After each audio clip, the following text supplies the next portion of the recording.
You let one ant stand up to us, then they all might stand up.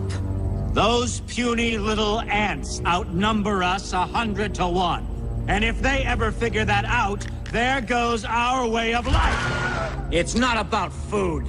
It's about keeping those ants in line. That's why we're going back. Does anybody else want to stay?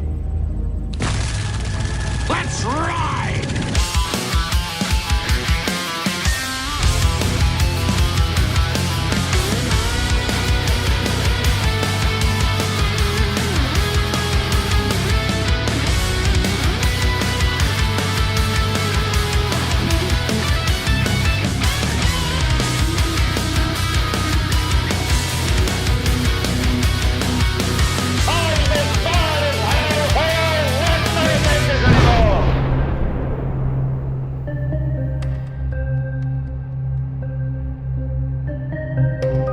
It's a good night indeed. 7:01 p.m. on the East Coast. It's Quite Frankly on the 12th of November, 2025.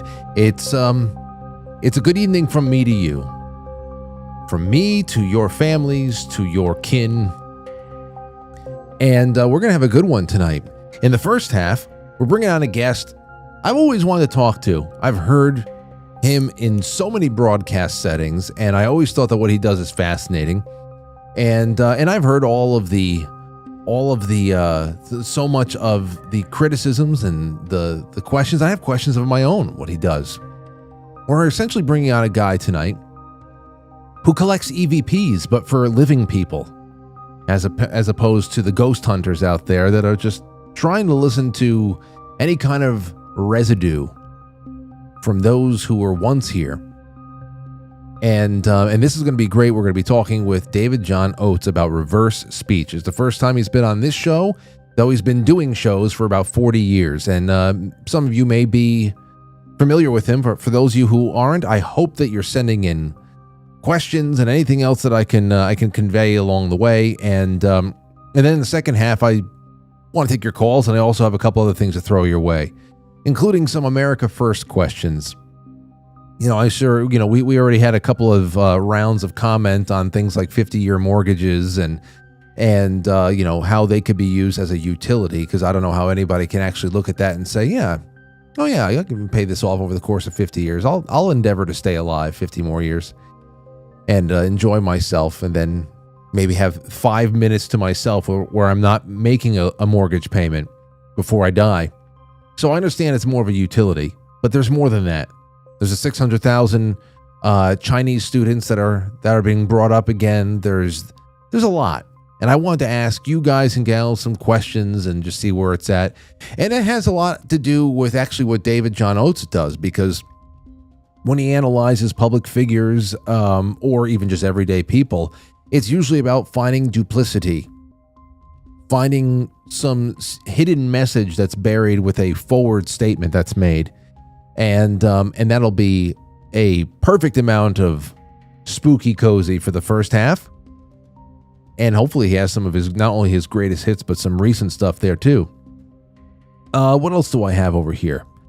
I just wanted to say, on the flip side tonight, after the end credits, we'll be getting off around 10 to 9 to make sure that I'm able to have ample time to log into Matt Christensen's stream. So if you're watching on the flip side on pilled.net or quitefrankly.tv, wherever the hell it is, it's going to be one of those things where you're going to have that behind the scenes glimpse into the moments before Matt Christensen's show starts, and then while it happens, you'll be watching me, listening to him. You won't see the full produced show, but still, you won't have to go anywhere. I always like that. And that's that. For tonight, actually, what I'm going to be doing is I'm going to be starting a super chat a contest again. I don't think I'm going to end it tomorrow. I think I might end it on Tuesday to let you go throughout the weekend and Tuesday. Because you know why? Because here's what I'm going to do. Starting tonight, if you send a super chat to quitefranklysuperchat.com, through YouTube, through Rumble, through the gold pills on pilled.net, or if you just send a PayPal, say, hey, put me in the running or whatever it is, that's fine too. I'm going to put you in the running for this. a extra large, fantastic quality jean jacket that has already been patched up by my cousin Sherry. Quite Frankly podcast. Listen, they're just iron-on patches. You can take them off. You can reposition them, whatever the hell it is. But this is a high-quality, extra-large jean jacket. Never been, I think it still has the tags on it. Never been worn. It is now customized. Not only that, going to throw in another copy, one of the last copies. I only have about 5 left of the 2017 album that my band Set the Charge put out. Set the Charge, Sky Goes On. Very proud of that album. And this one of a few 5x7 recreations by our beautiful Molly Arty out there. This is a portrait of me that she surprised me with on my birthday 2 years ago. That is in my room, that in my office, that you can see right into it. And Aurora always looks at it, and I just it was such a meaningful thing to me for somebody to portray me like this, and she's so talented. And she made a couple of reproductions for the Jamboree and other things. So I'm keeping this for giveaways on the show.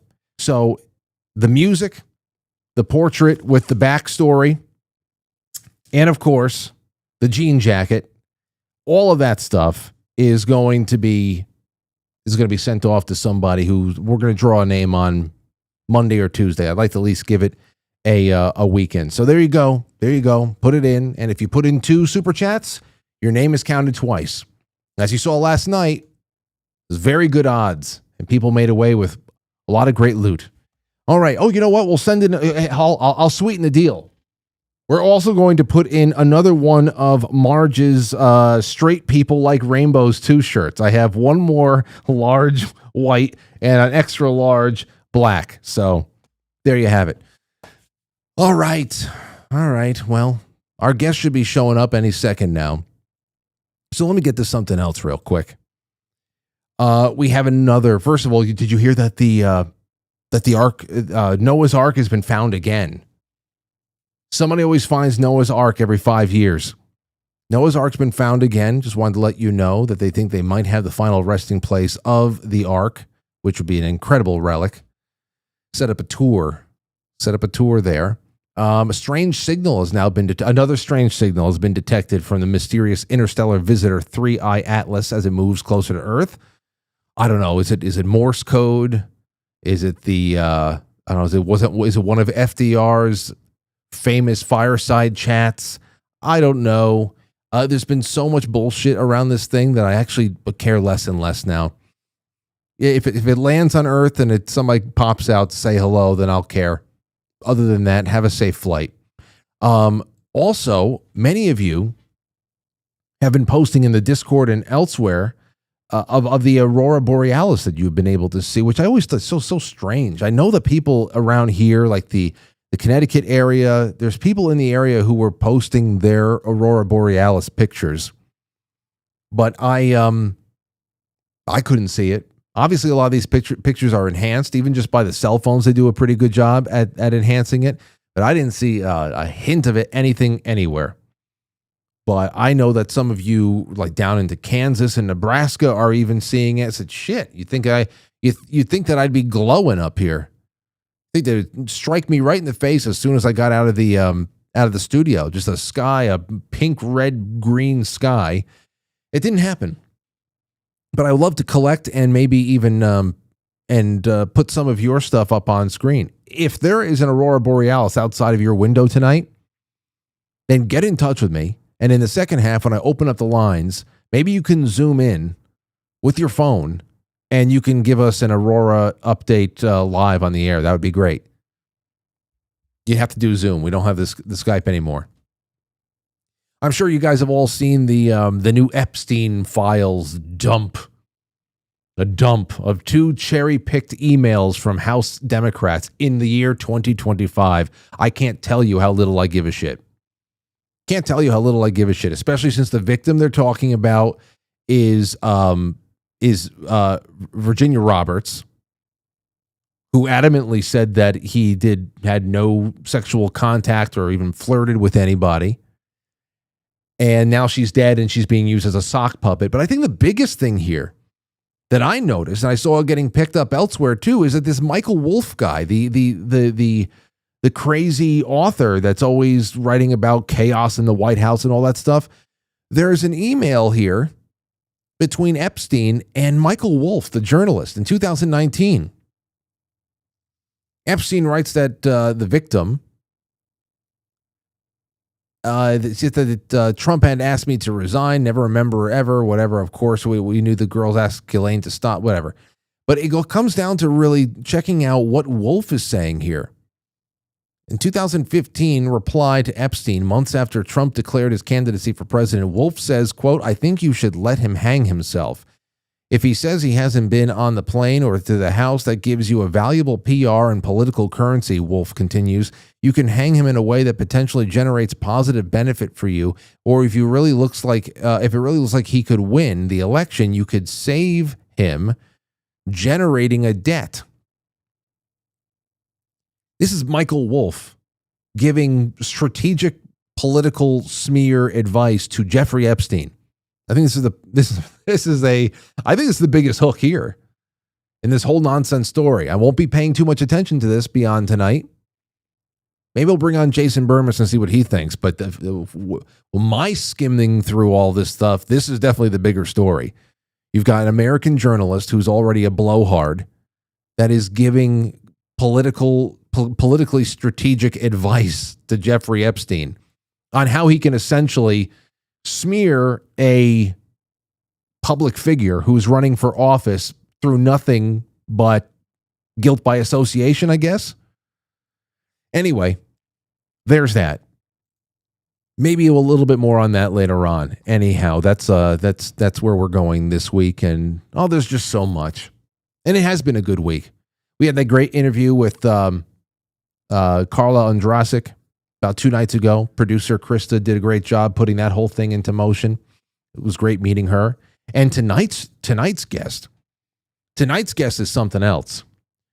And I gotta thank Ryan Gable. I really have to thank Ryan Gable for helping me make contact with tonight's guest for the first time, David John Oates. David John Oates, born in rural Australia in 1955, discovered the phenomenon of reversed speech in 1984 while experimenting with backward masking in audio recordings, revealing what he has concluded are hidden subconscious messages embedded in everyday human speech that he believes conveys unspoken truths and intentions. As the founder and leading practitioner of this technique for over 4 decades, Oates has authored 18 books on the subject now and trained analysts all over the world, has gained a lot of recognition through, 40 years worth of media appearances. And tonight we finally get to spend some time with him here on Quite Frankly. David John Oates, welcome to the show. Thank you very much for having me. I appreciate it. It's great. And I keep forgetting that you are in Australia, but hey, good morning to you. It's the future over there. Yes, it is. We're in tomorrow already. So there you go. Is it looking bright and sunny? Yes, looking nice outside, but of course we're heading into summer and you guys are heading into winter, so I don't think it's going to translate to nice day for you. It's funny. I always try to keep a couple of really nice close friends in Australia and in New Zealand on call for whenever there's some sort of a rapture date that floats around. Okay. Whenever there's an end of the world date that floats around, we always, the day of, we're always waiting for tomorrow to hit New Zealand and Australia because, we're all very Eastern time biased over here, but it doesn't make any sense. So you guys are always our litmus test as to whether or not the world is actually going to end on any given day. I think we've got a few more years yet. But okay. That gets into my theology, so we won't go there. Good. Okay, well, David, take us back to 1984 for all the people who have never seen you before. When you first heard a clear backward phrase in a recording, what exactly did you hear? In what context? What were the steps you took? Go ahead. All right. Well, I was running a halfway house for street kids at the time. I was a youth worker before I got into reverse speech. And one of the kids gave me a sermon by a fundamentalist on a cassette tape. And he was preaching that rock and roll is the devil's music. And if you play records backwards, you could hear satanic messages. And I'm going, yeah, right. What a load of rubbish. But I went home that night and I was curious. I'm an electronics guy. I got some equipment out, rewired it to play backwards. And I played back Stairway to Heaven, which is For those of you who know about backward masking, that's sort of like the top one of backward messages. Yes, anyway, I got confused. Anyway, so I played Stairway to Heaven backwards, and I heard these very clear phrases back in the sound, and I'm thinking, well, how on earth is that getting there? So I checked for intentional manipulation. There's been a soundtrack overlaid or something, or someone's fiddled with the audio, and there was no manipulation.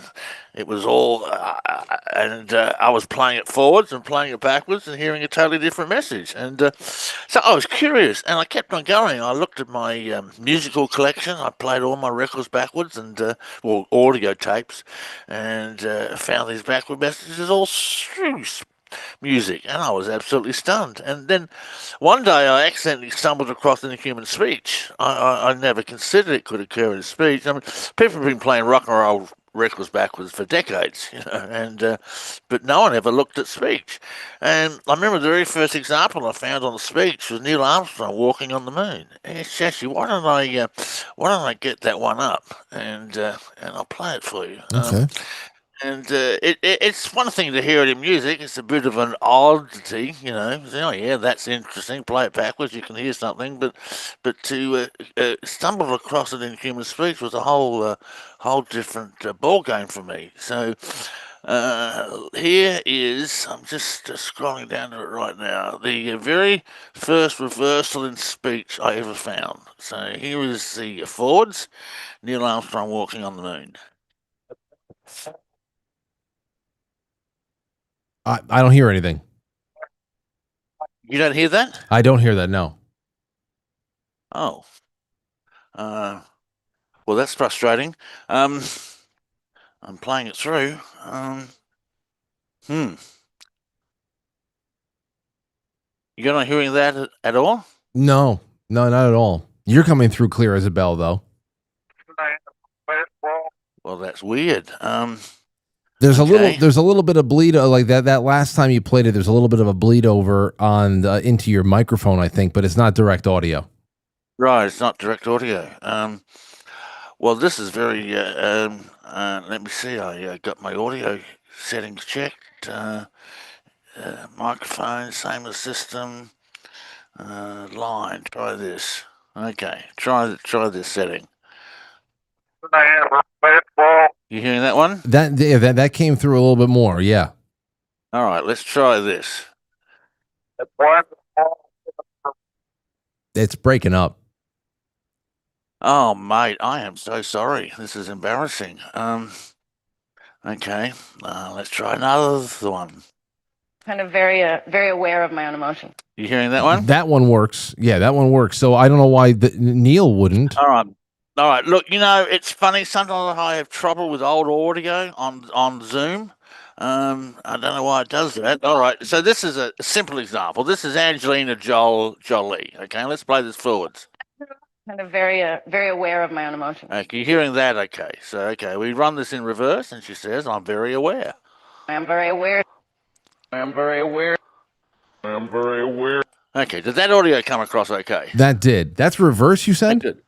That's reverse. Okay. Yeah, that's backwards. Yeah, this is look. When a lot of people get the impression, look, I'm just reaching. You're just reaching to hear stuff. But these reversals are so clear. They're so obvious. Let me play you one without telling you what it's saying. Now, let's keep my fingers crossed. This is a politician resigning from the Senate to run for president. This was Bob Dole in 1996. So see if you can hear this audio. You do not lay claim to the office you hold. It lays claim to you. You hearing that one okay? Perfect. Excellent. Okay. Your obligation is to bring to it the gifts you can of labor and honesty, and then to depart with grace. And I'll run this backwards, a little section, and listen carefully. See if you can tell me what he's saying. It's an honor. It's an honor. What do you hear? It's an honor. It's an honor. Exactly right. Yeah, it's an honor for him to work for the Senate. Now, let me play the whole track backwards, and you'll hear the gibberish, and then this clear phrase that jumps up out of the gibberish. It's an honor. It's an honor to be able to ask you speak. That was a little bit slow, but did you hear that jump up out of the gibberish? Absolutely, yeah. Let me just increase the speed a little bit.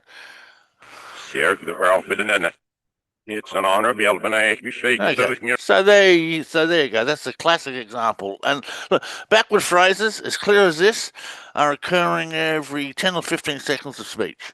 And they are revealing what we are thinking and what we are feeling, our inner thoughts, our inner emotions. It's a natural part of language. My theory is that language is bi-level, forwards as well as backwards. And as the human brain is constructing the sounds of speech, is putting those sounds together in such a way that we're saying two things. So so it's pure. This is a phenomenon that it's not something that that is only just about revealing duplicity of a person, or so there are instances where you've picked up messages otherwise where they're saying true statements that is reflecting a true intent. Oh, yeah. Oh, sure. Yeah. Yeah, some people seem to think it's all bad when you play it backwards. That's not so at all. No, it's who you are. If you're an honest, congruent person, you'll get honest, congruent reversals. If you're lying or deceiving, you'll get those lies corrected.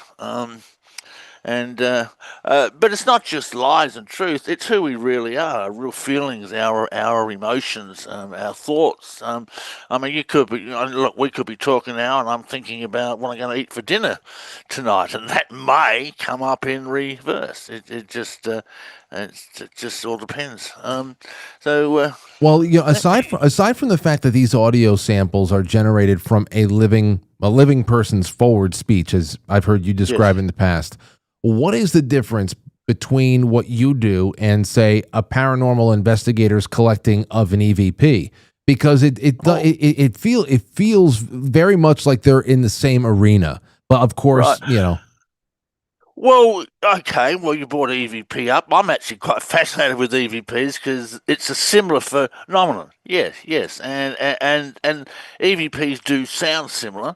I've actually got quite a few examples of EVPs on my computer. I never get into it though when I do interviews. Look, I believe the spirit speaks, and the spirit speaks in many different ways. EVP is one way in which we're capturing spirit speaking.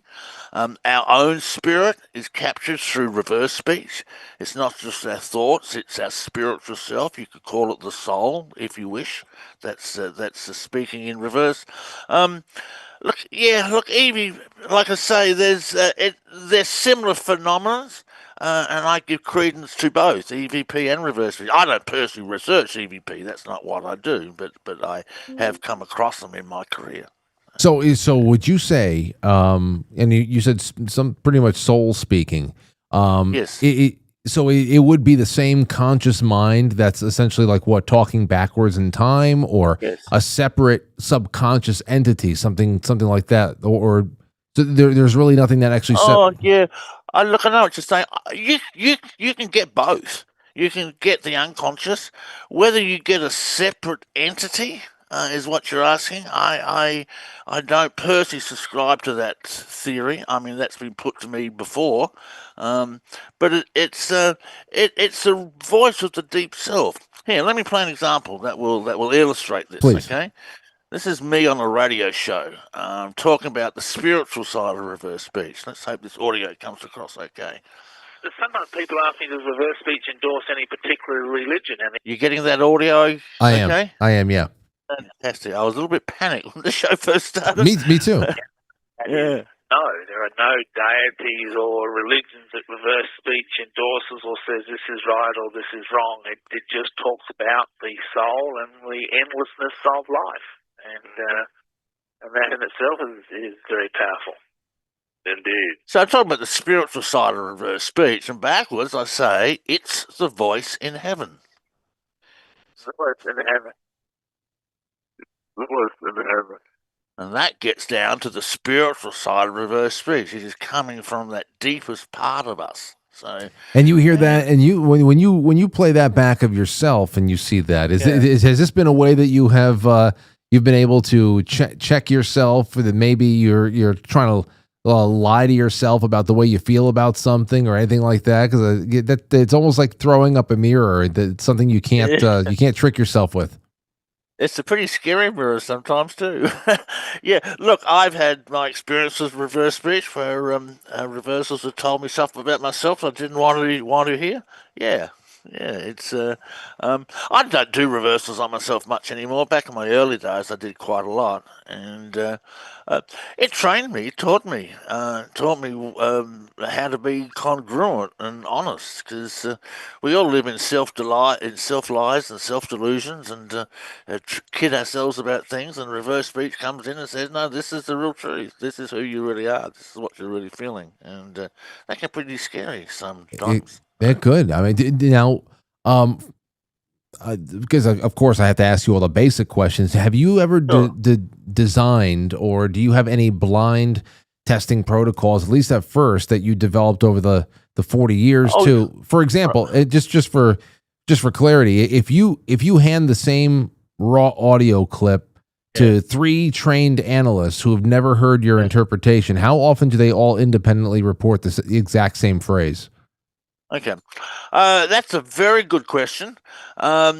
If the people have been trained and they know what they're doing, and it takes me a good 2 or 3 years to train someone to get good at this, you're going to find not all the same phrases because you've got different ears. You're going to find maybe 40% of identical phrases between individuals doing the same tape, if that's what you're asking me.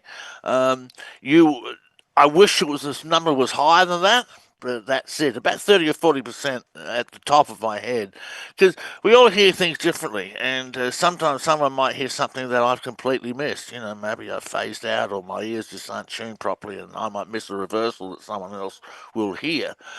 But the blind testing, to answer your question, I've developed several tests that have been repeated by universities. Monash in Australia particularly ran my tests, and what I've done is I select 10 soundtracks, and 6 of them don't have any reversals at all, and 4 do. And so we choose 10 independent subjects, and 30, 3 groups of 10. Group 1, we play them the track and ask them what they can hear. In Group 2, we will play them the track and tell them what it says and can they hear that. And in Group 3, we'll ask them to hear something that doesn't exist, like imagination. And the results of those tests have been stunning.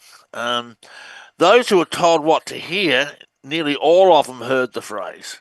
Those who had to hear from themselves, we had about roughly, in both tests, we've done about 50% from memory. I'm trying to get my figures as accurate as I can. So the testing is showing, yes, they can be heard independently, but it is also subject to personal opinion and review, if that makes sense. It does. I wish I could say it was. Hey, sorry? No, I know it does make sense. I have to ask because especially right now, even just within the last 15 to 20 years of internet culture, there's been so many viral. I remember in 2018, we had a couple of things that went around. It's well documented how interpretations of audio playback can change dramatically when a person listening is primed with choices beforehand. So, I mean, we had that whole Laurel versus Yanni thing in 2018. Oh, I remember that. And another one that happened in that year that still makes the rounds on Instagram and other places is that whole Brainstorm versus Green Needle one. And I know. I've seen that one too. The perception usually flips instantaneously as well. So I just wonder how you hedge against that and how you can actually find something that is impervious to that kind of assault. Look, that's a very important question. Yes, it is subject to personal opinion and personal review or bias. I wish it wasn't, but it is. I've developed a series of what I call checkpoints that each reversal must meet. There's 7 of them all together. The syllable counts have got to be clear. The consonant vowel sounds have got to be clear. Beginnings, endings, the words have got to be clear. There's 7 points that all reversals must run through to meet before we document them. So, is it linguistically sound, and can other people hear it? all of my reversals before I go public with them go through this rigid test. Is it 100% accurate? No, it's not. Is it perfect? No, it's not. But it gets me close, if that makes sense. It does. Who's training? Have you ever, for example, you were just talking about some universities, intelligence, law enforcement, corporate HR. Who has over the years taken interest in this kind of work?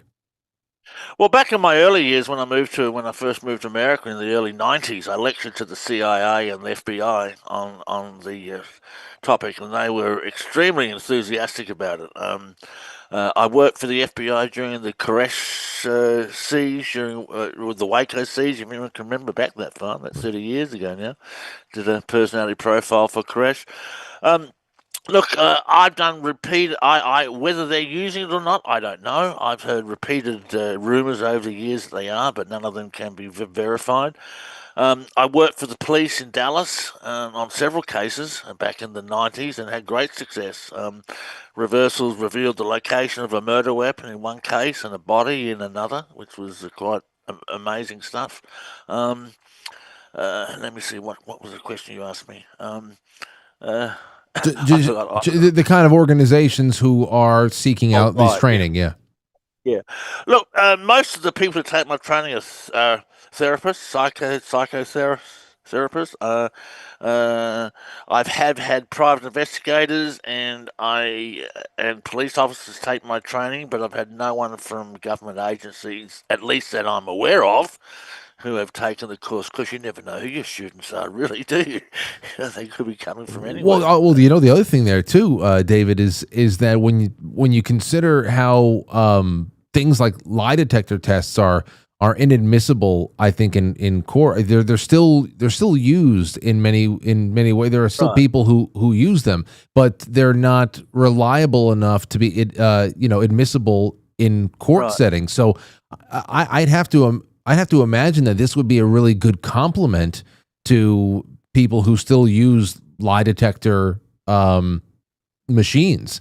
That reverse speech would actually be one of those things to find somebody who's being consistent or duplicitous. Oh, absolutely. Its uses in that area are amazing.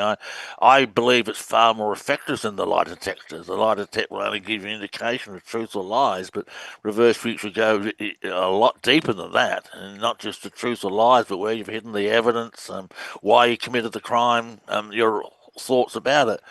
Now, whether it should be used in court or not is another question altogether. I don't think it should be. I think it's an investigative tool. It's not 100% reliable, and so for that very reason alone, it shouldn't be used in court. But certainly as an investigative tool, its uses are amazing.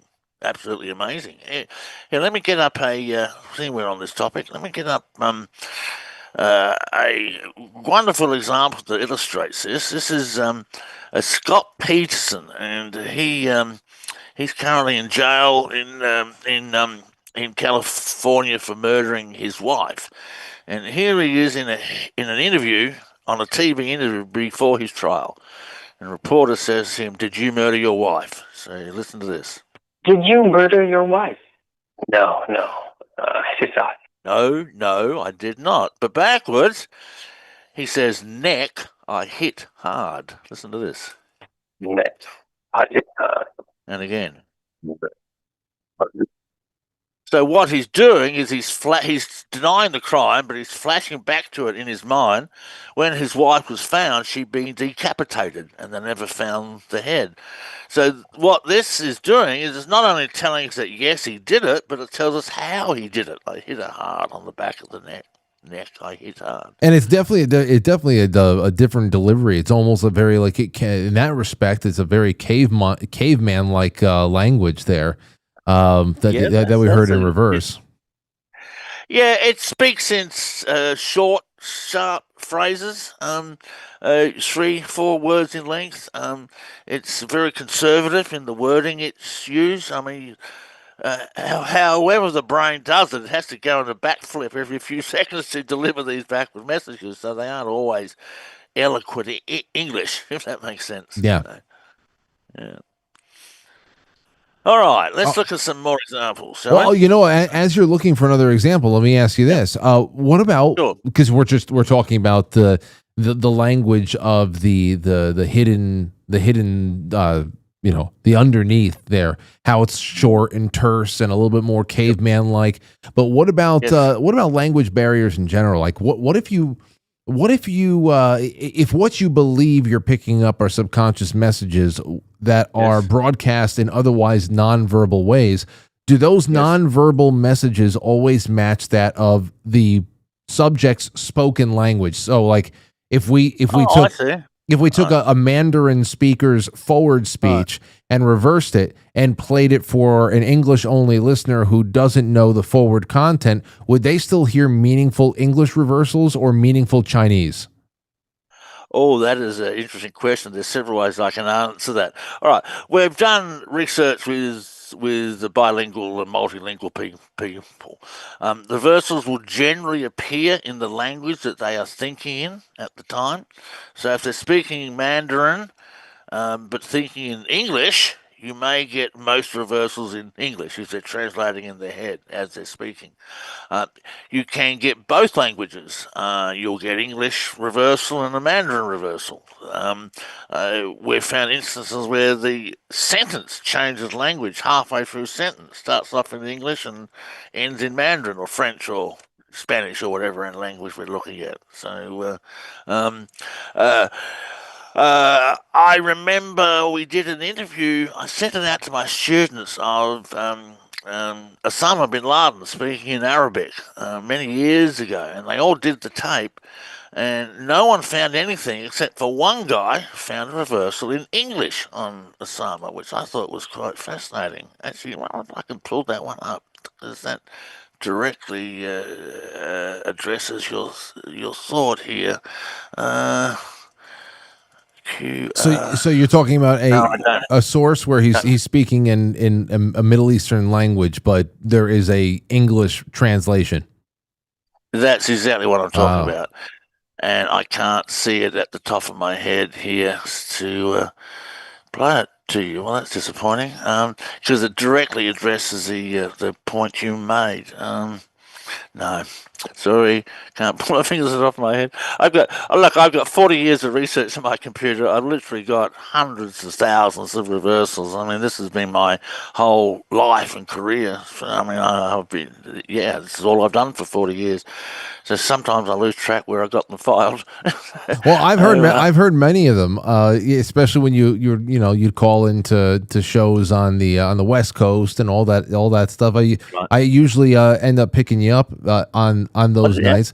So I know that you keep up with the news because you're always reversing political and social figureheads that are delivering one statement or another. And what are you picking up on right now? What was the last reversal you've done? The greatest discoveries of the last even few weeks? Oh, a few weeks. All right. Well, Well, Mandami won in New York, the mayor. So I did some with him. Let me. He didn't shape out too well, Mandami. I don't know if this is going to upset people or not. I always get in trouble with politics. Okay, so here is Mandami. We'll do a really easy one to start off with. Tonight, against all odds, we have grasped it. And here he says, "Be honest." Yes. Be honest. That kind of cut off there. But what? Oh, did it? Yeah, I'm sorry. But I can hear the end of the honest being spoken at the EST there. But when you hear that, what do you think he's being honest about? Is he just being honestly happy that he just won? Because as far as what he's promised the city, there's nothing very honest about how that is attainable. So I mean, most people are just there's a lot of really different footing on that one. I think this is an interesting one in particular. Yeah, well, I think he's telling himself, to be honest. Most of the other reversals aren't. He actually doesn't shape up to It actually doesn't shape up too well. Here's another one on him. I hope now that this primary has come to an end. And here we have what we call what the media jump all over, called satanic messages. He says, "So hear him out, Satan." So hear him out, Satan. So hear him out, Satan. So hear him out, Satan. You hearing that one okay? Yeah, that one came through all right. Yeah, so he didn't shape up very well on that one. Here's I did the debate. Here's Cuomo. What's his name? Murray Cuomo. Andrew Cuomo. Andrew Cuomo. Here he is on the debate. Because he has no respect for him. He thinks he's a kid and he's going to knock him on his tuchus. He says, "I'm a Connor. And I'm a Connor, so you can't trust Cuomo at all." And if we know anything about Cuomo's history, yes. Well, anyway. Yes, he, no doubt. We had a whole bunch of con men here in New York. Yeah. So look, it really gets down to the heart of who they are and how they feel and what their motives are. I played you a nice one on Mandami to start off with, but here's a really nasty one. This is not good at all on Mandami. Central to that vision, most ambitious agenda to tackle the cost of living crisis that this city has seen since the days. He says, "Do I rape the dead?" None of this is coming through, David. I'm sorry to say. Oh, isn't it really? Yeah. Well, we got bits and pieces of the forward speech. The second one did not cut through at all. I don't know if there is a noise gate on your end on Zoom. I don't have a noise. I don't have a noise. I don't have a noise gate over here, but there might be a noise gate over there on your end. I don't know. It most likely is. Let me go into my settings here. Okay. Let's try. Okay, I just changed the setting. Let me try that again. Central to the most ambitious. Are you hearing it now? It's still garbled. Yeah, it's still garbled. Look at Zoom. They have all their settings and their audio settings, and I try to switch them off. Sometimes I do this with two instances of Zoom open, and that sometimes works better. It could be exasperating. It really is. I understand. I think mostly if it's very hard to run things directly through a computer without some kind of a mixer involved, and that's just where but we've got more than enough here tonight, and especially since I really just wanted to build a foundation with you so you can come on for in the future. How do you know what media source that you want to go out the reverse? Are you just, especially since it doesn't take much more than common sense for people to know that politicians lie, special interest groups are only ever self-interested in their cause, and you can verify so many of the lies that people throw out there, just and their biases in very practical ways. So these days, what are you looking for more closely in the people that you want to analyze? Oh, gee, look, well, other than my private practice, I have a private practice where I use this in therapy, working with clients. So that occupies probably 60% of my time. The other time I do media. Look, I'm really interested with what is public at the time. Mm-hmm. I try to go with what the public's looking for. I go for all the hot news items. I try to keep up with it. I do my own podcast every week, and I bring all the latest news reversals to my podcast. Look, the other thing is too, it's a very time-consuming job. It looks pretty easy when I found it, but I'm sitting at my desk for hours and hours and hours on end, running tapes in reverse, finding all the stuff, So, but I keep up with all the current stuff. I'm really interested in politics and the world scene myself, and I try to present the latest controversies and what everyone's thinking and saying. Oh, you know what I would be very interested in, and I don't know if you've done it yet, but right now, especially in American right-wing digital media, there is a really crazy kind of a war that is brewing between people.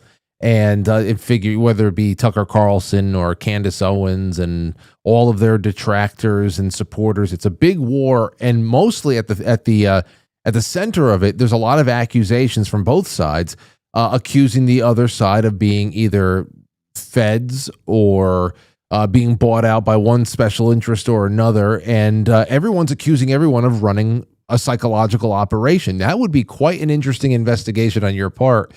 to see me to do that. Yeah. I tend not to do the hosts. I mainly do the guests, but that would be fascinating. I will look at that in my next reversing schedule. I mean, that's the crazy thing that we're at right now, David, is that I understand the guests, the whatever, but now it's just there's such a crazy war between the hosts themselves, and that might be an interesting new spin on everything. I would be tuning in to see what the hell you had to say, no doubt about it. Well, you've just put a wicked smile on my face and a thought in my mind, so I will chase that up. Yeah. Yes. Well, absolutely. Okay. Well, in the meantime, because I really I wanted to have you on and talk a little bit about this. If there's anything else that you think people should know about your work, or especially where to find you, if you have any other upcoming appearances that are scheduled, be a wonderful time to leave that with people. Right. Well, okay, you can get me through my website, reversespeech.com, although I tend not to update that very often. My YouTube channel I update frequently. I have a podcast every Saturday afternoon, 5:30 Pacific. You can get it through my YouTube channel. If you want to get a hold of me personally, my email address is backwards@reversespeech.com. That's BACKWARDS. I got a training class starting in January, so I'm looking for students for that class. So if you're interested, contact me. I've written 20 books. You can get them all on Amazon. So, yeah. So that's reversespeech.com. That is correct. Reversespeech.com. Yes. But yeah, well, Phil, you've been in the game long enough to be able to get that URL quickly, no doubt about it. So I hope people, David, go check you out, and I can't wait to have you on again because, like I said, this was a great foundation for news that is always breaking, and this is a different way of analyzing it all. And you've been a wonderful guest. Thank you so much for the time. Thanks for having me. I'll see you again, sir. All right, Okay. Have a wonderful morning out there in Australia. Bye-bye. Bye-bye. There you go. All right, everybody. Well, hey, that was a really nice spot we did with a guy that has certainly been around. What do you think about that? What do you think? It's always very interesting. Now, we probably could have done a little bit more media if we were having a little bit more cooperation with the technology, and thankfully we got enough clear stuff in there. But what do you think? What do you believe? Is it all or nothing? Is it like UFO, crop circles, abduction phenomena, where even the most ardent ufologist thinks that 95% of claims are very easy to explain? Is there even a 5% chance? 5% chance that we are broadcasting some true intent, whether it be a validation or a contradiction at the same time that we're speaking. So I mean, I don't think it's a leap. Let me open up some lines right here. 914-200-0269. We got about 13 minutes or so before we're going into the half. So call up. I want to hear what you think about this in particular. You can still call in on this in the second half of the show, but we're going to be changing topics in a few minutes. So call right now. Just tell me what you think. What do you think? And while you are dialing on in, I am just going to keep telling you a little bit more about what I think. Let me just make sure the phone lines is on there. See, I don't think it's a leap that we broadcast conflicting messages. I think that we see that all the time with people over the course of a lifetime. We mix messages all the time, and we get mixed messages all the time. Body language always betrays the spoken word. The tone of the voice always betrays the spoken word. Why couldn't there be an energetic transcript of the real truth of the matter that's left behind as well in the ether somewhere? Why couldn't that be? Now, the real thing outside of that concept being intriguing, The real thing is the collection process and the verification process. That's where the rubber really meets the road. So how do you collect and verify? Especially when there's always going to be some personal perception and bias that is involved. I don't know. That's why they call it circumstantial, I guess. Let's take a call from Connecticut. What's going on, Willie? Hey, let me find the tab. Sorry. Got you on all over the place. How you doing there, Frankie? I'm doing all right. Go ahead. What? How you doing? Okay. I'm doing all right. How are you doing? Not too bad. Got a bunch of stuff accomplished. Helped a friend out with a brake job this morning. Got my leaves done in between snow, rain. Okay. So what do you think about the feel? Got to feel the aurora, right? You got the feel? Saw a little bit of it. But, so Willie, what do you think about reverse speech? Couldn't get no pictures. Really? Huh? What do you think about reverse speech? Last night. You still there? I am here. I'm here, Lord. It's the sun is farting and it's messing with our conversation. I get it. Oh, no, that's not the sun. That's just us. I'm not going to be blind anymore next week. What do you think about the reverse speech call that we just did? I remember that stuff back when I was a young kid. The Beatles, we used to play the thing backwards. So I don't think it started in 1984, and it's pretty interesting. But his voice was like in between RFK Jr. and Senator Kennedy from Louisiana there. I really had a hard time hearing him. And I think it was the sun farts too. I don't think it was nothing wrong with what you're doing. I think it's the solar event that's happening that's breaking up my feed, I guess. You mean difficulty hearing just what David was trying to play? Yeah, there was a breakup there. I don't know how much of that was weather related. I think it just might be some noise gate issue on his end, but I know what you're talking about there with the Beatles and the reverse and the Paul is dead stuff and all that and yeah. Remember? Yeah. That was way back. That's way back. I graduated in '83, man. He was talking about '84, or I don't know. I read the bio thing a little bit. '84, and he looks older than me. Well, he might be. He's 1955. Yeah, so it's interesting to see them mates from down there. The accent was getting me. And that's what I'm saying. The accent was just fucking with me. Okay.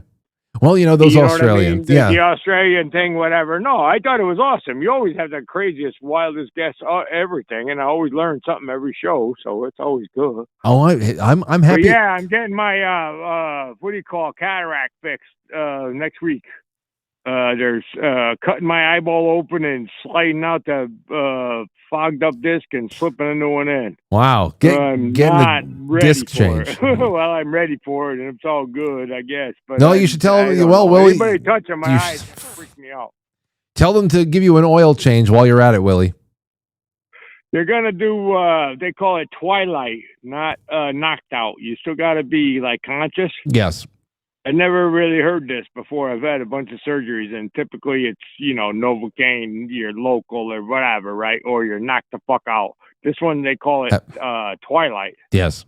Well, you know what? Or something. It is Twilight. Twilight's been around for a long time, especially when you're doing dental work and all that stuff. But you're doing you're going right into the eyes. So listen, wish you well. Let us know how everything goes. Next time you call in, I'm sure that you're going to have peepers like you never believe. 12-year-old peepers. I need a forward speech for Willie. Willie only talks in reverse. He's a good man, and I wish him well with that procedure. Give me a call, 914-200-0269. Maybe give me a call. In the second half, we're going to be talking about, I don't know. I've got some good stuff. I'd love to get some calls there too. What the hell is going on? There has to be something going on here. 914-200-0269. All right, into the super chats. Jay Britt says, interesting topic tonight. I would like to hear some clear examples. Me too.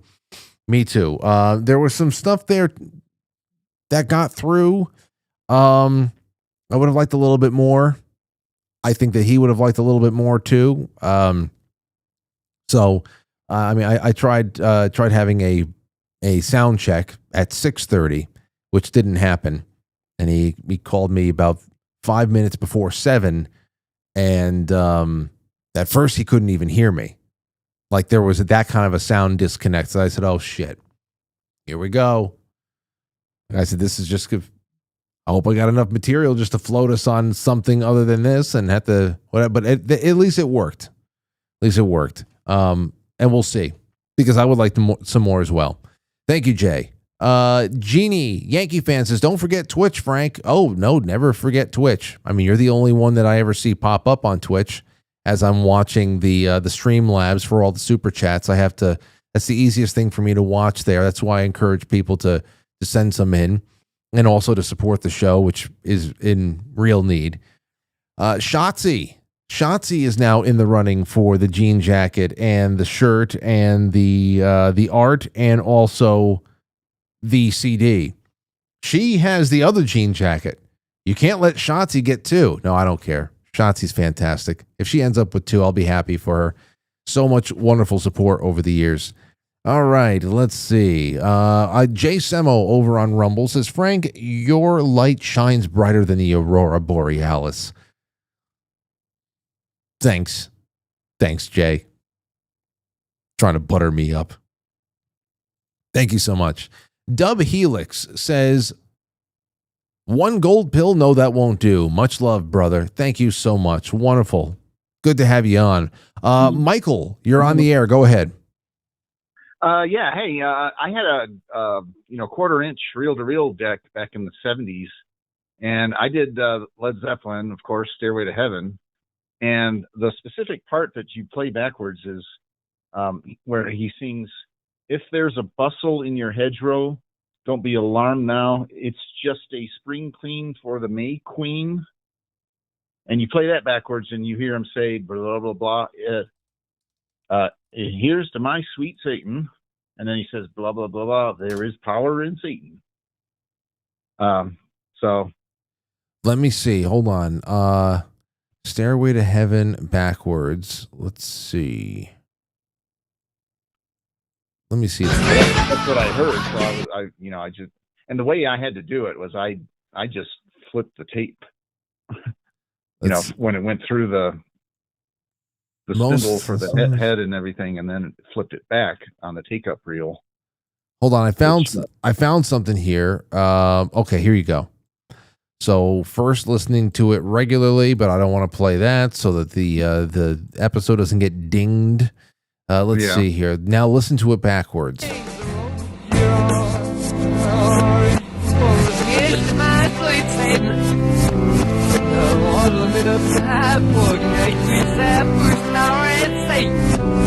I mean, yeah. Okay, here, I'll put it up on screen so people can see the lyrics. But then again, this is going to be, it's going to influence the way that you hear it. But when you're reading along, you start saying, holy shit. Here, let's see. This is backwards, Stairway to Heaven.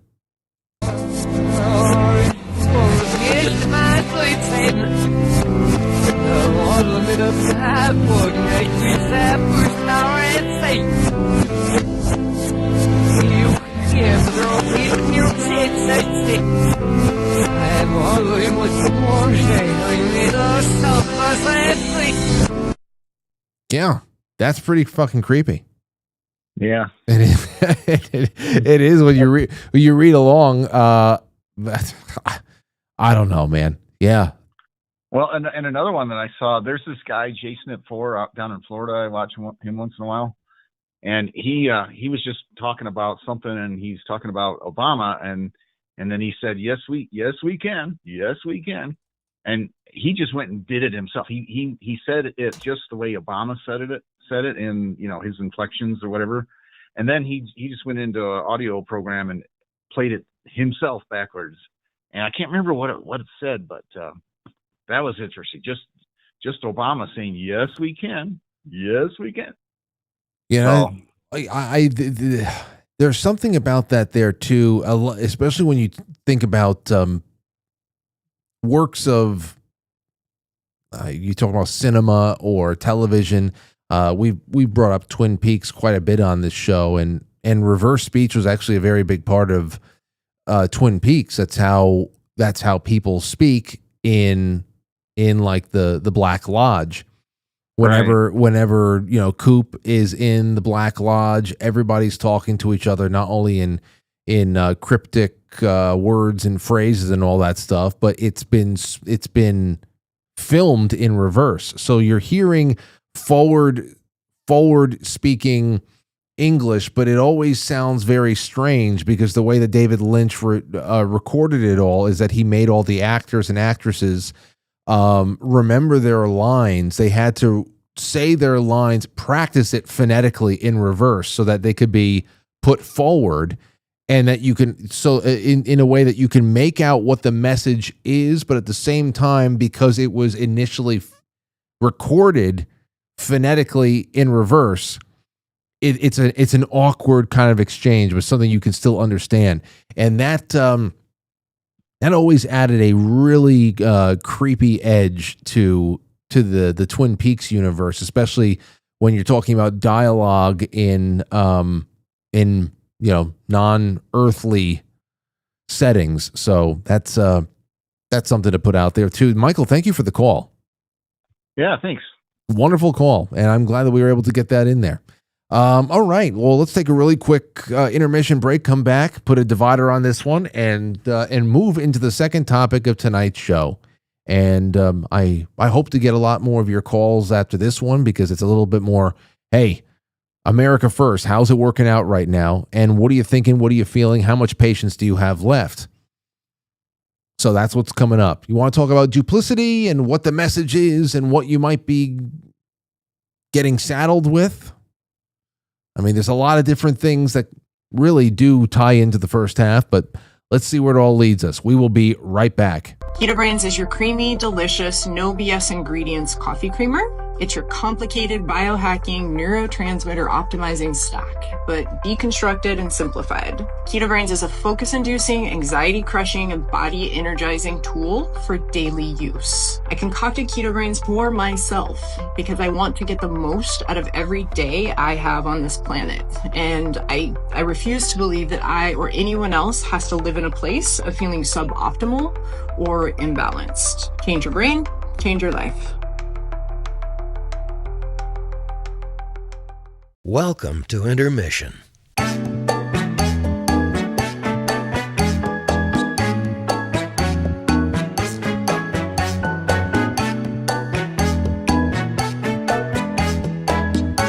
Yeah, intermission.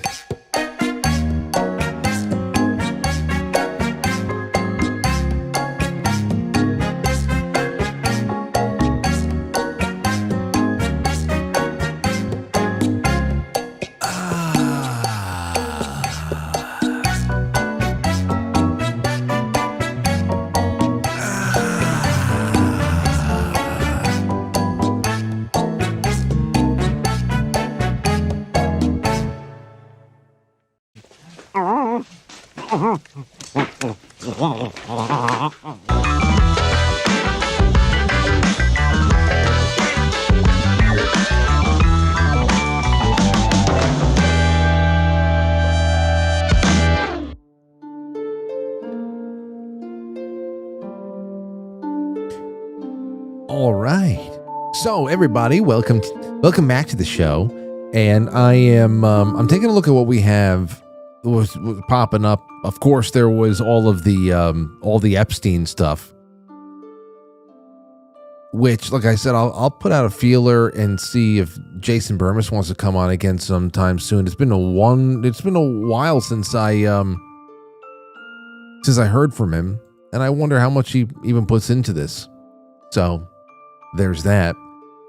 We have another one. A couple other things here, though. First of all, Speaker Mike Johnson talking about the soon-to-end government shutdown. Take a listen to this. Good morning, everybody. Just wanted to come out and say that we believe the long national nightmare will be over tonight. It was completely and utterly foolish and pointless in the end, as we said all along. I just want to apologize to any Americans who are out there who still have... Anyway, I don't know why it's so low. I don't know why it's such a low low volume. But Speaker Johnson says, here's the quote, "We believe that the long national nightmare will be over tonight. It was completely and utterly foolish and pointless in the end. The national nightmare." That was the 41, 42 day, whatever the hell it is, shutdown. It was the longest ever. Of course, nothing fucking changed. Listen, I got to be honest, I'm getting even more heartless about this stuff as time goes on. It was a nightmare, of course, for people who had become dependent on a lie. That's what it comes down to. The lie being that the government is built to provide jobs and just sustenance for tens of millions of people. There's some people out there who aren't working for a number of reasons, and they are being provided sustenance by the government. And then there are millions of others who are working. They have built a career on government. They built a career on the lie that the government had the authority to create those jobs and to sustain those jobs. So I understand that that's a nightmare for people who have those careers. They have those and I saw those things up on the what is it, the news, the 4 o'clock, 5 o'clock news. I saw some heart tug story that was on the news around midday, maybe.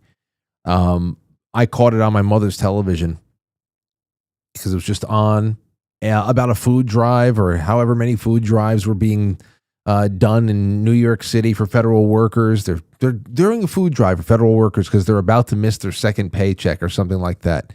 And I'm like, I don't like hearing that anyone is having a hard time providing for their family, or is financially feeling financially unstable or unsure, because I know that stress very well. I know that stress very, very well. Very well.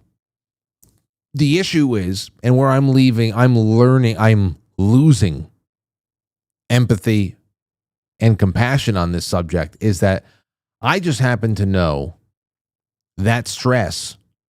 I happen to know that stress in particular because 4 months worth of paychecks are taken from me every year in order to pay for these people to provide services that I don't need or want. That's what it comes down to. And I don't have an opt-out. And when things get tight, and everybody's fucking feeling it, when things get tight, it's just very hard.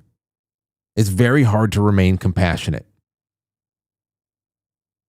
Because the first thing you think about is, what can I cut? And I'm trying not to cut things. Because I can't. I really can't. What can I cut? How can I lean up? And the first thing I think about is, I love to cut Social Security. I love to cut Social Security. I'd love to cut, whatever the hell else is getting taken out of every payout. I love to cut all that stuff because I would much rather be making a contribution into a savings account that I control, where the money stays there the entire time, is not dipped into to pay for some other fucking scam that I'm pledging collateral to keep afloat. It's becoming very hard to remain compassionate to people who are missing a paycheck, because that paycheck is tied to the 4 months of earnings that people like you and I lose every year.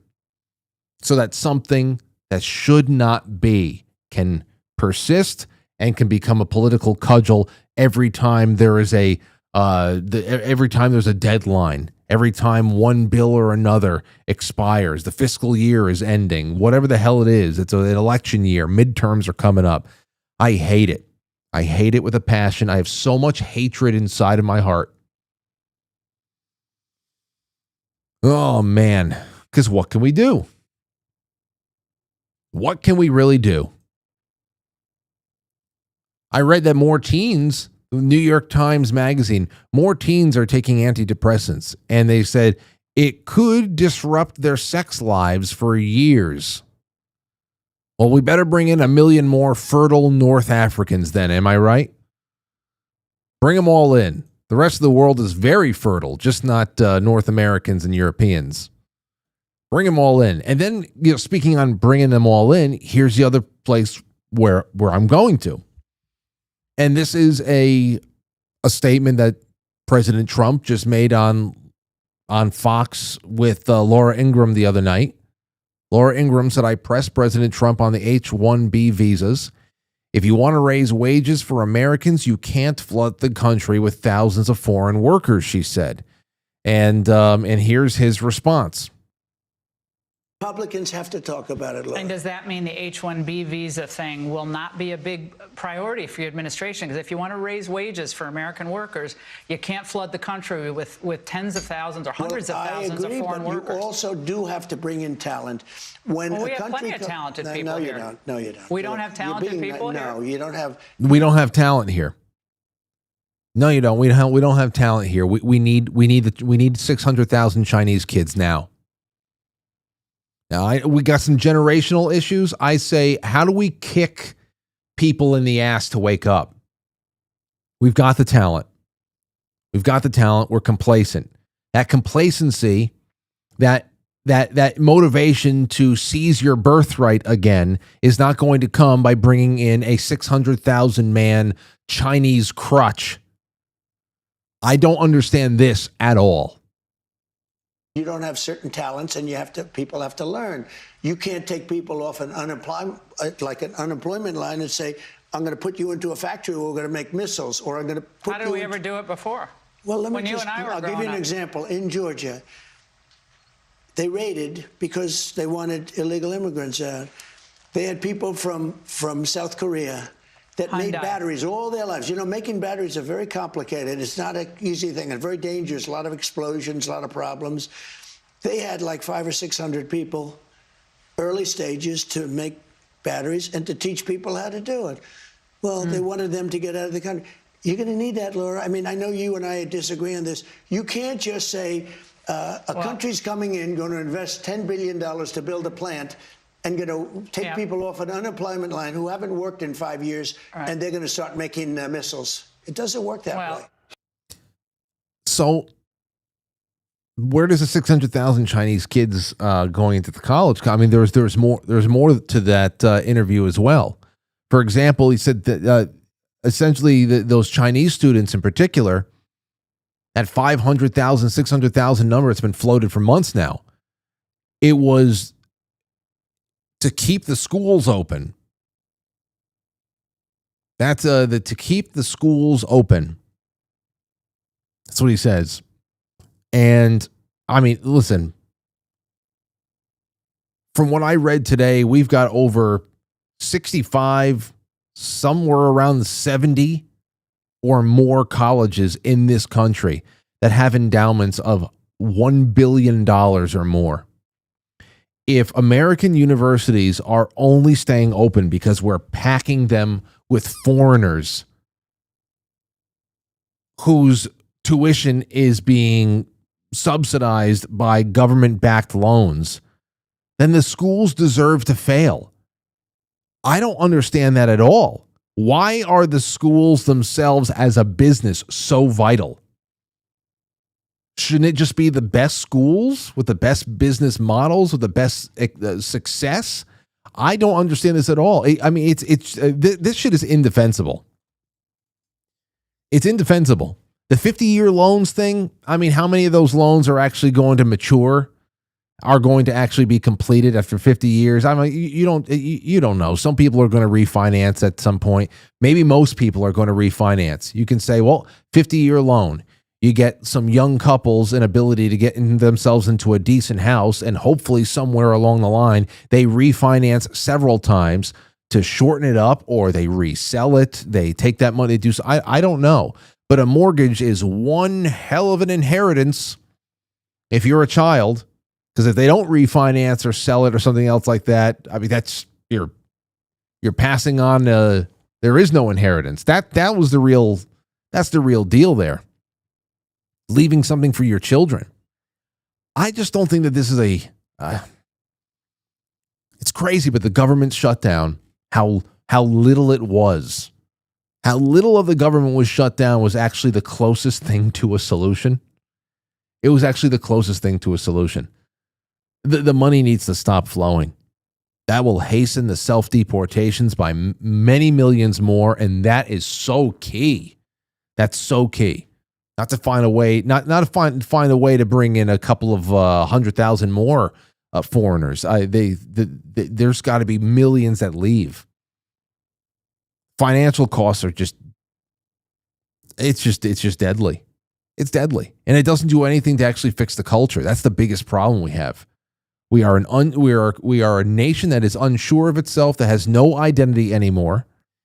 The people who are conquering us love saying that you Americans don't even have any culture. Oh, we do.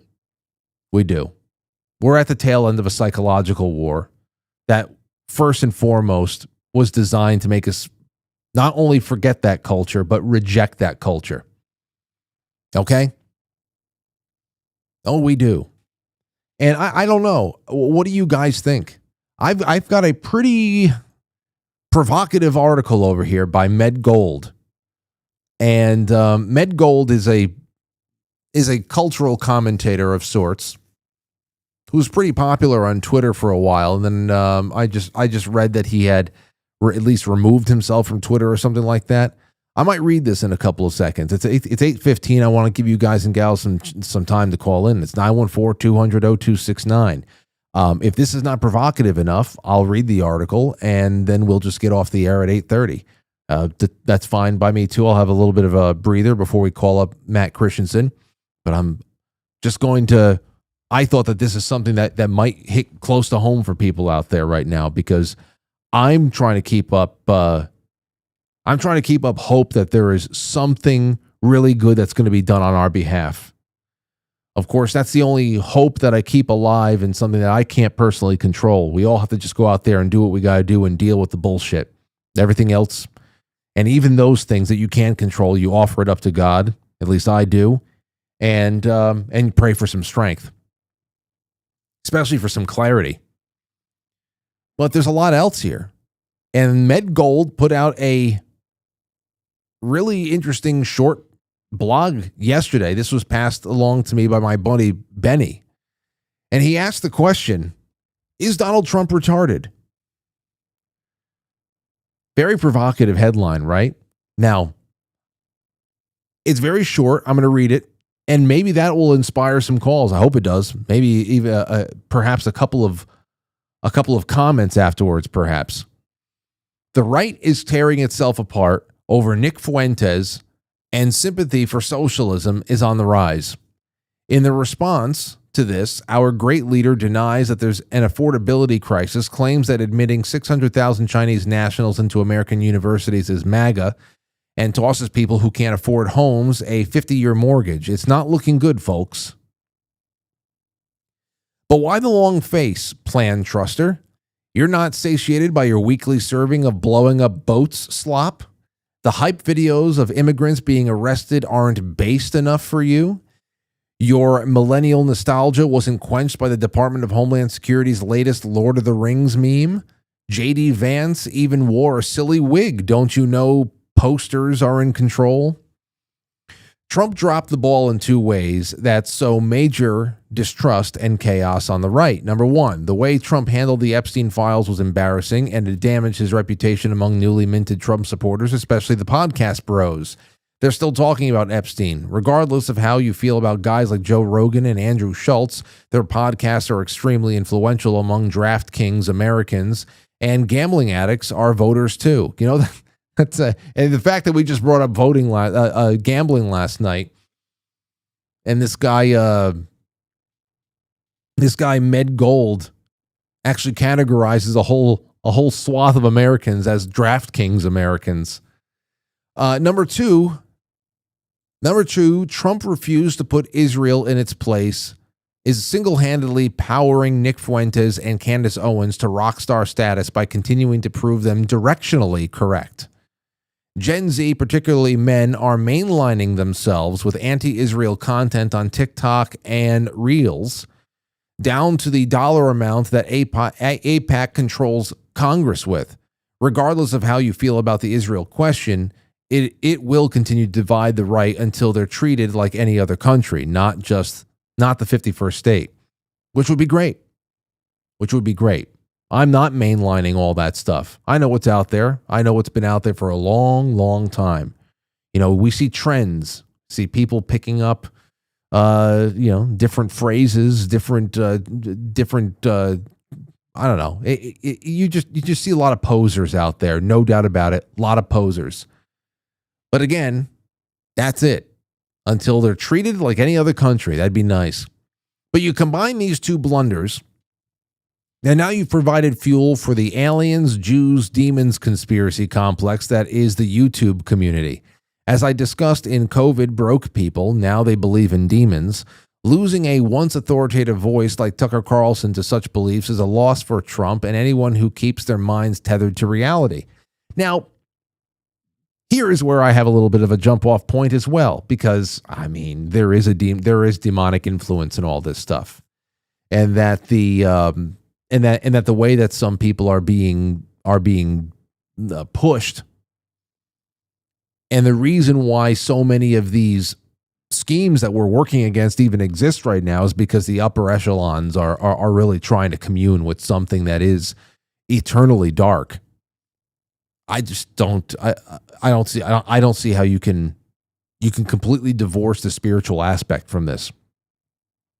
And it's not like Tucker Carlson goes around and just, every segment is fueled by some sort of a demonic conspiracy. But when he's asked the question, he's not afraid to go there. I don't know. What do you think about that? That's another thing you can call in on. The result is the right in disarray. Charlie Kirk got brutally murdered, and the right's response was to throw a hissy fit over who's allowed to talk to Nick Fuentes. A turf war over which influencer worships Jews enough. That'll show him.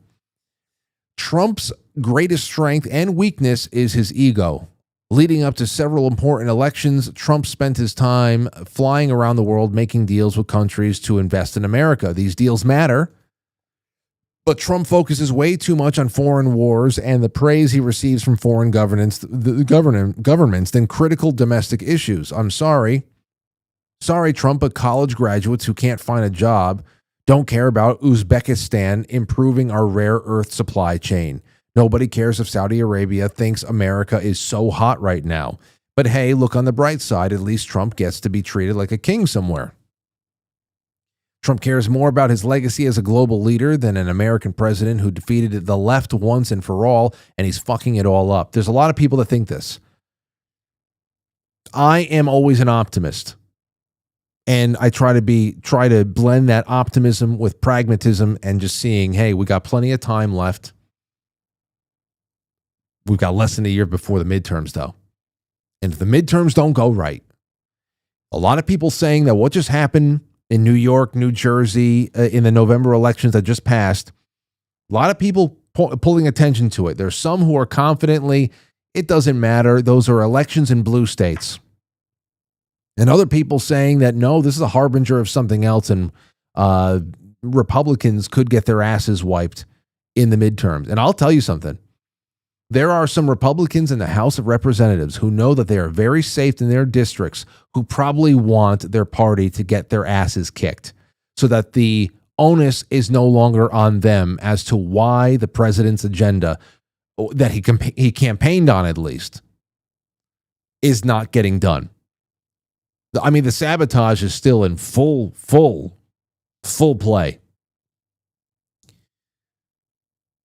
So I'm always looking at what time is left on the clock, and there's plenty.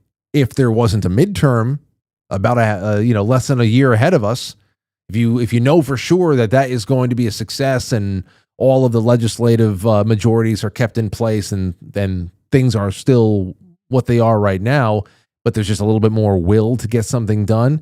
I mean, that's just really what it is, man. Med continues saying, blaming his administration is cope. This is America. It's okay to criticize the president. The world isn't going to end. The buck stops with Trump, and he could fire whoever he wants tomorrow. The harsh reality is that Trump is a boomer who is vulnerable to trusting the system and the people around him far too much, which describes the entire first term. The second Trump administration is a mixed bag. In many ways, he's exceeded expectations. If someone told me Trump would have ever taken over D.C. and reduced crime rate overnight, I would not have believed them. The border is sealed. Mass deportations are happening. And I trust that once ICE has the funding, they will ramp up significantly. But Trump's sole focus should be the lives of young people who have been truly fucked over and destroying the power structures that prop up the left. The longer Trump remains distracted, the sooner the right's chance to win will slip from his hands. If he doesn't want the left to come back with a vengeance, Trump must focus on young Americans and stop being retarded. What do you think of that assessment? What do you think of that assessment? That's the question. I read you an article that was sent my way. I don't agree with it completely. I don't disagree with it completely. My question to you is, what do you think of that assessment? The phone number is 914-200-0269, and I'd love to fill in the remaining time with thoughts from you. So there you go. Let's take a call. Sentinel, go ahead. Good evening, Frank. Yeah, I was looking at that you just read, and I wasn't really going to call tonight, but listening to what you just read, the gentleman has a couple points. However, I think he puts too much stock in it, and also, I think 9 months in, we've got so much momentum going on, and at the same time, we have so much lawfare happening with controversies of court rulings that are just daft. I mean, these people are bent, and you could tell, and they're going to get overturned in higher courts. The president is kicking ass, and I think in general, he's got things going the right direction. I do understand the waffling on the Chinese students, but if you got them in check, and that pacifies some of the activists at these stupid universities that benefit from it. You got to prioritize your fights, because we got fights. We got real fights we got to win. And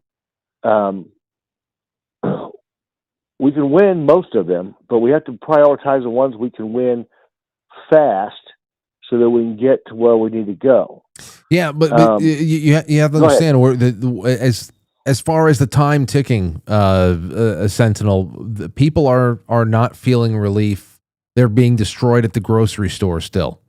We're not feeling that. That had to have been the number one priority. So nobody in their right mind would want the party to stop come November 2026.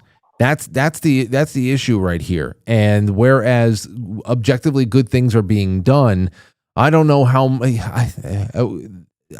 people need to start feeling the windfall very quick, or else it's not going to be enough once people are considering what their options are next. Now you could say, well, okay, that may be the case, Frank, but what do discerning people who are thinking about their options for the dinner table next year going to really think that they're going to get from a Democrat House, which is obviously just going to be an obstruction? If people think that something needs to be done right now to make situations better for working people, not for people who just want more for less effort, then I mean, obviously there's no good in taking what could have been a productive 2 years or 4 years and turning it into a productive year and a half. Because if any one chamber of Congress over there is lost, then it's just until Donald Trump passes the torch at the end of 2028. That's it. It's obstruction for the whole way. Nothing's getting done.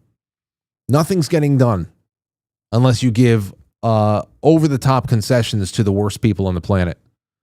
That's just what it is. Now, let's take some more calls. 650, you're on the air. Keep the calls coming. Hello? 650. Go ahead. Hey, Frank. Long-time listener, first-time caller. Great to have you. Can you hear me? I could. Yeah, I just want to say, I've been watching you for a long time. I think even before COVID, and I remember when you used to have the boys in. You guys would do all the smoking and the talking, and back in the old days when things looked a little brighter. But the thing that we gotta really consider, and this is Old Scary World, by the way. I've been subscribing for a long time. But anyways, the point is the topics that you talk about, the things that got everybody riled up back in 2015, 2016. It's all different now. We're working with a whole different set of tools, and a lot of kids that weren't old enough to even know what was going on 10 years ago are coming to a lot of harsh realities about what's going on. And a lot of this stuff seems crazy, but it's just the natural order of things. We're working towards working with people who are getting more extreme on the left and more extreme on the right. And unfortunately, a lot of people are just disenfranchised with what happened. And, the way out isn't necessarily on the horizon yet. It's kind of unknown where this whole thing's going. But I think a lot more people are starting to wake up and kind of realize that they kind of got entranced in something. And I'm not a leftist. I'm not really a Republican or I'm conservative. I'm right wing for sure. But yeah, I feel a little let down too. And I'm not exactly sure if that's what you guys were, talking about. It was kind of hard to keep up with the stream trying to call in. So I don't know exactly what the topic was or what, No, you're on it. You're on it. And first of all, it's great to have you call in. I'm glad you've been with me for so long, and I'm just happy I've been able to keep your attention. And I say, and thanks again, my friend. If you, there's, the one thing that I thought was really interesting, and I guess we've seen it many times over the last few cycles alone. But in New York City, to have the Trump Mamdani voter, okay, the 2024 Trump, the 2025 Mamdani voter, the same person. There is that person out there.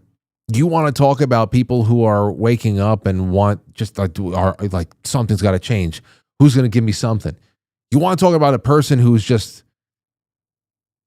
doesn't really have, is it a desperation vote at that point? That sounds like a desperation vote to me. A Trump Mamdani voter? Because there's plenty of them out there. I wouldn't say it was a vast swath of voters underneath that pushed the other guy ahead, but they're out there. So yeah, people are wondering. There's a lot of people who should be well into traditionally what is considered a retirement that are picking up small gigs, that are delivering food, making late night Uber work for themselves. People who should be hanging back and just enjoying themselves. There's nothing wrong with having a hobby. I really think that retirement that just results in nothing but relaxation and rotting away is a death sentence. Just because you're retired doesn't mean that you should not be doing something constructive every day. Your mind and your body fucking rots. But you can always tell when somebody is working because they got to. It's really sad to see people start up like a third chapter in their professional life.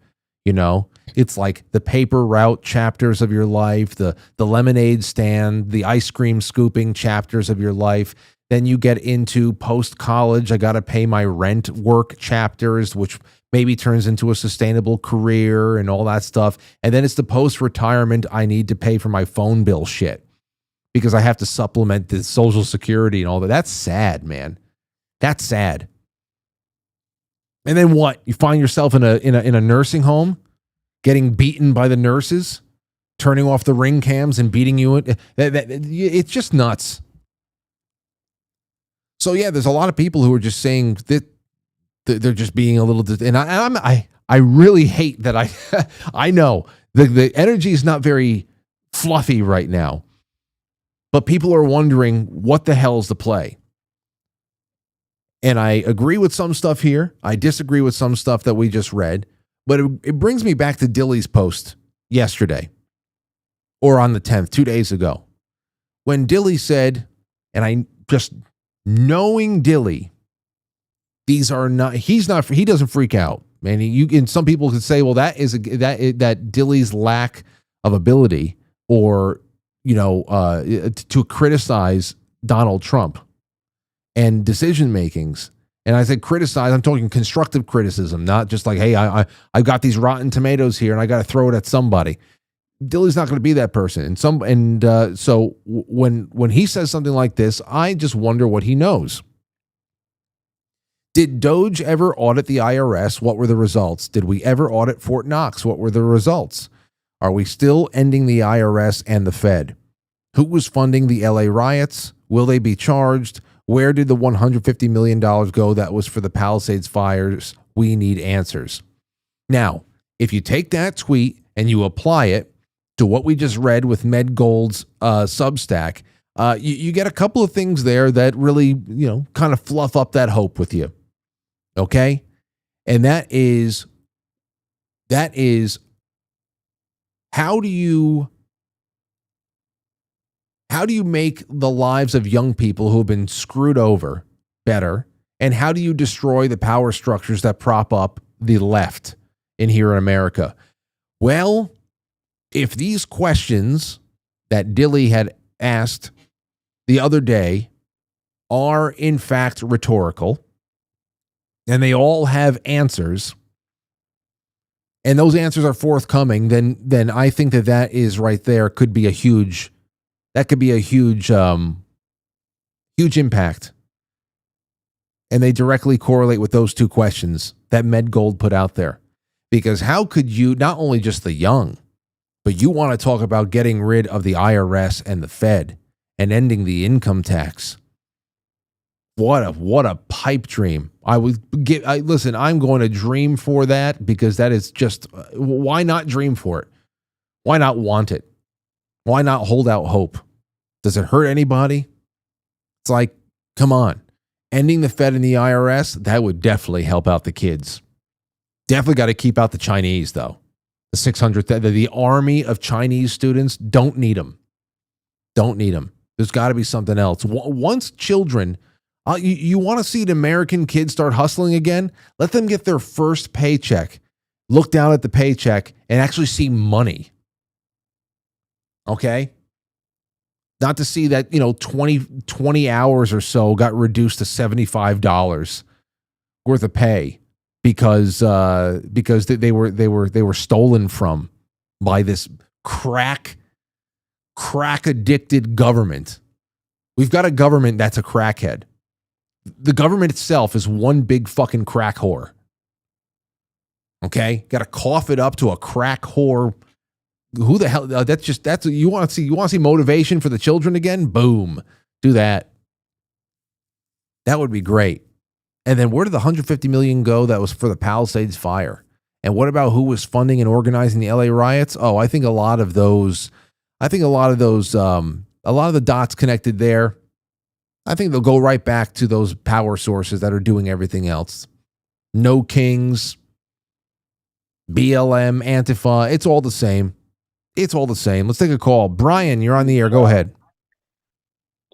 Hey, haven't talked to you in quite a while. Frank, how are you? I'm doing well. What's your thought?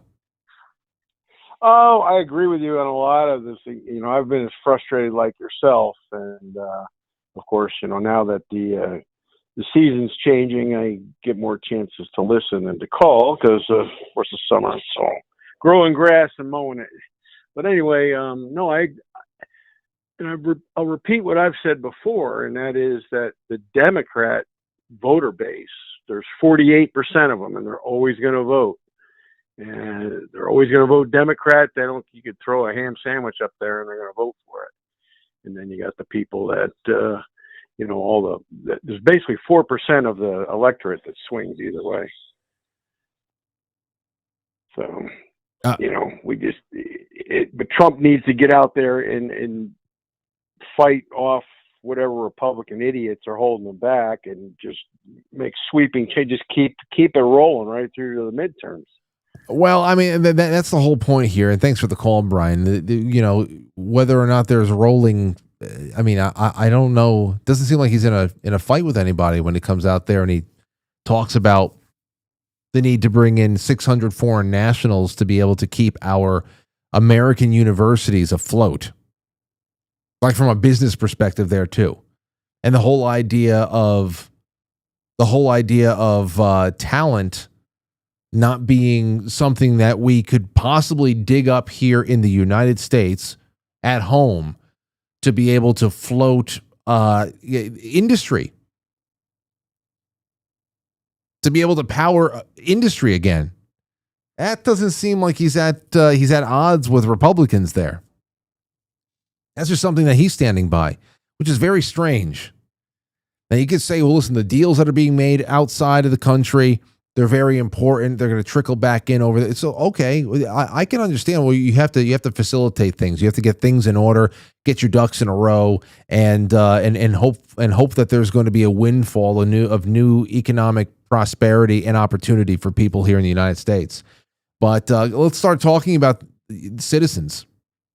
Let's start talking about citizens. I want to hear that there is an immigration moratorium, and I want to see the money that is going to the states, like the somebody like Mamdani gets in and essentially goes on this war footing with Donald Trump. We're going to go against a mayor of an American city. I want this dynamic to be dead. I want this dynamic of American big city mayor and governor versus the president. I want all that shit to be dead in the water. I want all the money to stop. You know, they say, cut off all the money to New York City, let them pay for it. No, cut off the money everywhere. Everywhere. Now, how do you do that? Yeah, how do you do that? You have to cut off the money everywhere. That changes everything, especially immigration. You want to see, you don't need to give Tom Homan that much money. If Kathy Hochul and Mamdani don't have enough money to pass around to everybody, they don't have the electronic scooters to give everybody, all of the newly arrived from the southern border, so they can go on their Uber routes. It's got to go. It's the only way to save everything. And it's actually the only constitutional way. Everything else is going to be unconstitutional. I mean, we're being invaded. That's a war. That's not fair. So I just love how we can be bent over and just railed, cheeks clapped, a nuclear cheek clapping that's going on right now. We can just be bent over, hugging our ankles. And it's just like, no, got to do by the rules, due process. See, that's how this all goes down. They're fighting a war, and we're trying to play the game of life, where we're waiting for our turn to roll the dice, and then top, okay. And you know, it's like they're throwing the whole game board over. We're trying to pick everything back up and put all the pieces on the game board and wait for our turn again and roll the dice. And where do we end up now? Oh, got to pay the tax man. Meanwhile, it's just fucking insane. I mean, that's what's going to change lives. That's what's going to change lives. You've got to get the invasion under control so much faster, and the messaging has to be so much more severe, so much more blunt about what you're finding and who's behind it.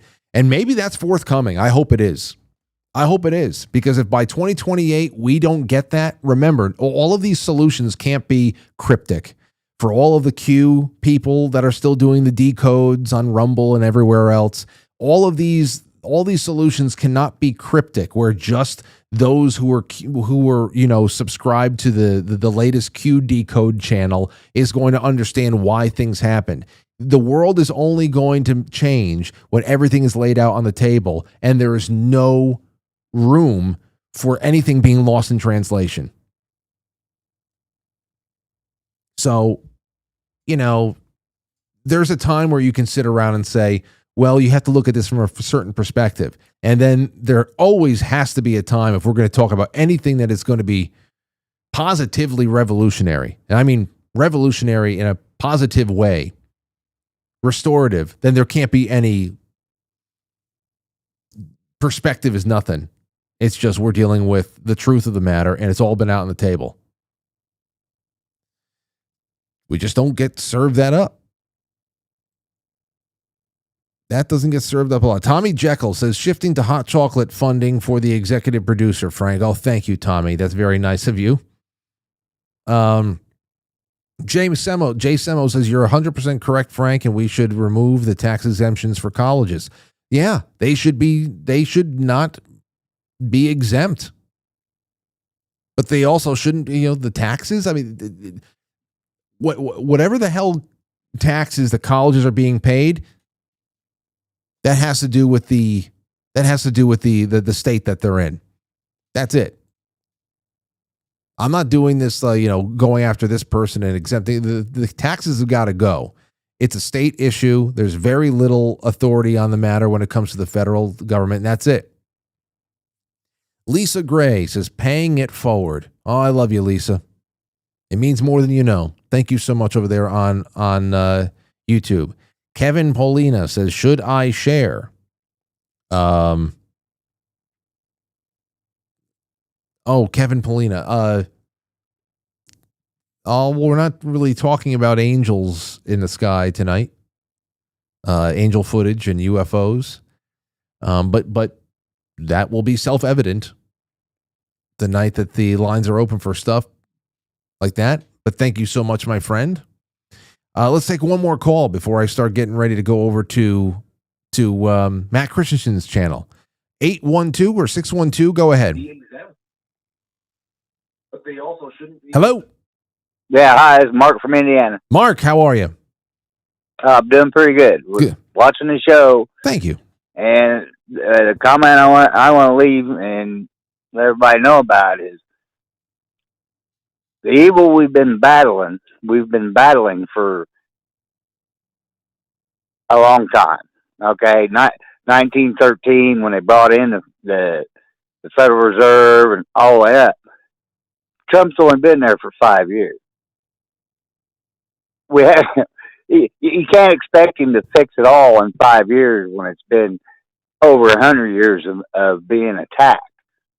So people need to do a little history, read into some stuff, but this ain't gonna happen overnight. So this fighting amongst yourselves is go read some history, boys. What would we find in the history that would make the indirect route to victory that we're taking today a little bit easier to swallow? Well, first you got to look at the Federal Reserve Act. Go actually look to history. Woodrow Wilson, it all come in during his presidency. What about it? Then they did it. Well, he's the one that let the Federal Reserve in. Right. Yes. So, it starts there. I mean, it started before that, but that's the main one. So you can't, everybody. I'm a boomer. I grew up watching Trump on TV. You gotta he's our last hope. Oh well, there's another thing there too, and thank you for the call. He's not our last hope. He can be. I mean, he is, no doubt about it, one of the most important figures in our lifetimes. Has become that, no doubt. But whether you hate him or love him, if you hate him, he's become the object of all of your ire and all of your hate, all of your hatred, all of that. So someone that you hex every day has become very important to you. Probably more important to the haters than anybody else. But this was only in knowing your history, going back to 1913 and before that. Then 4 to 8 years of Donald Trump wasn't going to do anything. He was always just going to be somebody who was going to have to do something foundational and something really paradigm breaking so that somebody else who was willing to take the ball into what right now is unthinkable places. I don't know if that's going to be J.D. Vance. The person who may present themselves as that candidate. Could be 14 years old right now. Could be 14 years old right now. Could be getting red pilled right now in ways unimaginable. Could become that's not, I would hesitate from calling Donald Trump our last hope.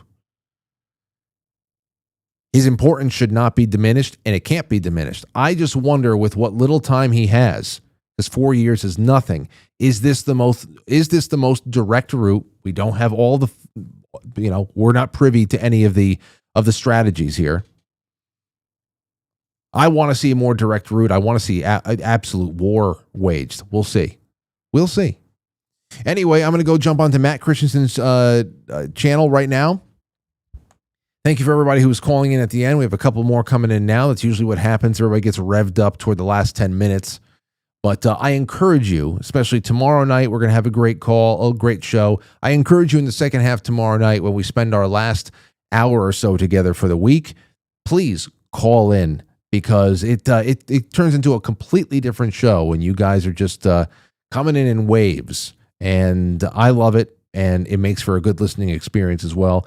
Thank you again to David John Oates, and I will see you guys. I'll see you guys tomorrow night, 7:00. Really great guest on Thursday, and yeah, Matt Christensen. Just get on over to the flip side, and you can watch all that just come together, and you can, watch the sausage get made for a little bit. Or you can go over to Matt Christensen's YouTube channel and just hang out there in the chat room. So there you have it. Let me just make sure I have everybody's super chats read. And yeah, got everything there. Thank you so much. Let me see. Zoso Dude says, I got to say, Mrs. Zoe would look great in that jacket. Well, Zoso's never won a raffle. Imagine this is the one it is. Thank you so much, Zoe. Gambera, thank you. Nathan says, you need Rich on again soon to help navigate how to avoid a bloodbath next year. Yeah, well, I'm seeing if we can have Rich on. I put in a request for a Monday in December. I'm hoping for like the 10th or something like that. We'll see what happens. But I got questions about this here too. I do. Because there is a lot of great stuff going on. I'd like to talk about those things a little bit more. But on a week where you get the 50-year home loan, which is not, I don't really think, not going too crazy. I kind of wince at that. You think about all the other shit going on here. But I hate government-backed loans, number one. Number two, I don't really think that anybody is going to be getting into this thinking, okay, well, I got the next 50 years of my life plotted out. Got to stay alive and be working so I can pay this off. I really think it's just a door opening for most people. Whether it's going to end in disaster or not, we'll see. But yeah, Amethyst Cat says, happy hump day, Frank. Oh, thank you. Happy hump day to you. May all of you guys and gals at home be getting humped tonight. Good for you all. And thank you again, Delona. We will catch you on the flip side. Thank you guys so much. I'll be putting the link in the chat, and I'll see you there. Take care. I did it, didn't I? I'm not doing this. If I have to listen to that. Oh, no. No, I did it. Now I just screwed it up by delaying. I'll catch you on the flip side. Thanks, guys. Thanks, gals. Thanks for everything. Dropping that link in the chat right now. Come and head over and see a little bit of the behind the scenes